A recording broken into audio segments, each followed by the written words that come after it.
4 দিনের সন্তান আইসিইউতে, মায়ের সৎকার বটতলা মহাশ্মশানে।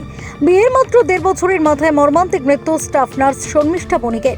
6 মাসের গর্ভবতী অবস্থায় শর্মিষ্ঠার শারীরিক অবস্থার অবনতি হয়।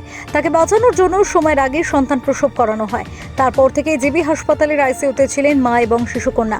প্রসবের 4 দিনের মাথায় রবিবার সকালে মৃত্যুর কোলে ঢলে পড়েন শর্মিষ্ঠা। তার বাপের বাড়ি আগরতলা জয়নগর এলাকায়, আর বিয়ে হয়েছে চরিলামে।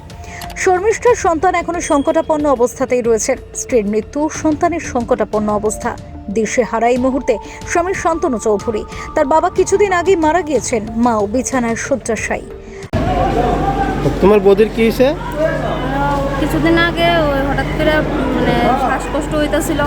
তারপরে জিবিতে ভর্তি করানোর 6 মাসে প্রেগনেন্ট আসলো আমার বৌদি। 6 মাস ডেলিভারি বাঁচানোর লেগে ডেলিভারিটা করানো হয়েছে।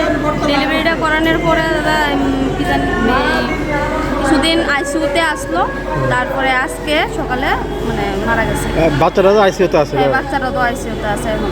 আচ্ছা আচ্ছা, ঠিক আছে। আজকে সকাল কয়টায় মারা গেছে? আজকে সকাল কয়টা মারা গেছে? 4:30 নাগাদ। আচ্ছা আচ্ছা, ঠিক আছে।